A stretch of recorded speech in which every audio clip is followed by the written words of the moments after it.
question for you, and it's the mystery of the allure. And what does that mean for your art specifically? Cool. For me, and I've talked to guests about this, the challenging part of it, being an artist, is you're going to be frustrated with most of your work because whatever you have in your head does not always translate to whatever you are creating. And so you experience, self-doubt or frustration or a myriad of somewhat negative emotions about it. And I would say that's the large majority of your work. Yes. So when the guests are complaining like, oh, this is awful, blah, blah, blah, blah, I'm like, then that's the mark of a true artist, that you're dissatisfied with your work. Yeah. And what you really need to do, and I tell them, like, it's taken me a long time to get there, but you need to step back and remove your expectations. Oh, yeah. Because what you see is not what the viewer sees. Somebody who did not see the vision in your head is taking it at face value, and they are experiencing it in a completely different way. And so you can't judge your success on whether or not you were happy with it.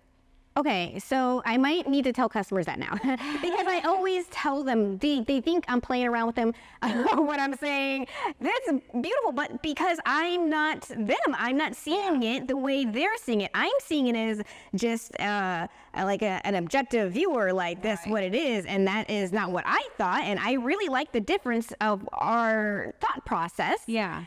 But I'm trying to explain that all in one sentence. Yeah, and so I'll do it in little bits, and I'll kind of give them just remove your expectations, because as the viewer, they don't see the original, blah, blah, blah, and kind of put it in context. But then I also tell them, like, about 10% of your work, you're like, okay.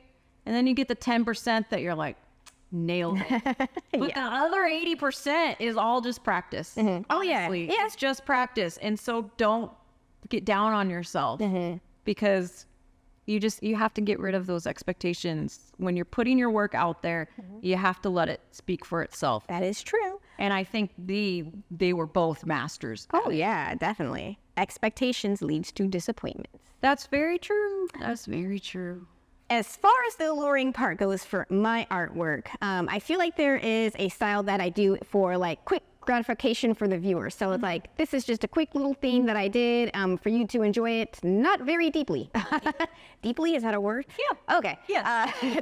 Yes, to be very deep. You just look at it, it's pretty, and then that's nice. Yeah. But some of my other work is like, there is deeper meaning to it, and only those who are willing to look further into the beyond the prettiness of it will be able to see and catch it, much like how we're able to catch a lot of the details that are in these artists. Oh, I mean, there's so much symbolism in so many works of art that kind of that's what they're experts for, right? Yeah. To dissect all that.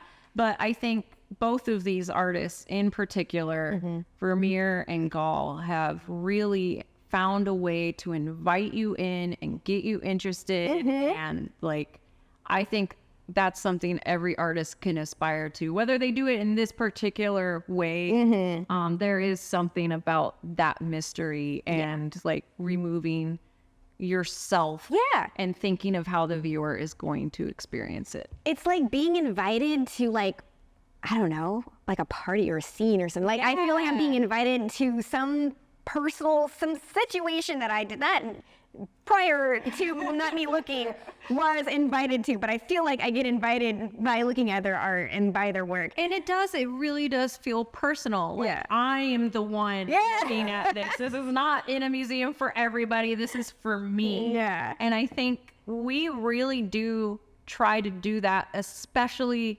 with Purple Easel Plus. We want whoever's painting to feel like they are the painter. They are the one who is got our undivided attention. That is highly true. And that's kind of the way that we approach it. And I feel like that's more of this. Good on us. Yes. And go Purple Easel. Thank you for watching this clip of Spotlight with Purple Easel. We're art instructors at SoCal's largest paint sub studio. check out purpleeaselplus.com to join the largest online paint and sip community. And you want to make sure to like, subscribe, follow, ring that bell, add to the conversation, comment below, and check out our full episodes at Purple Easel Spotlight. We'll see you soon.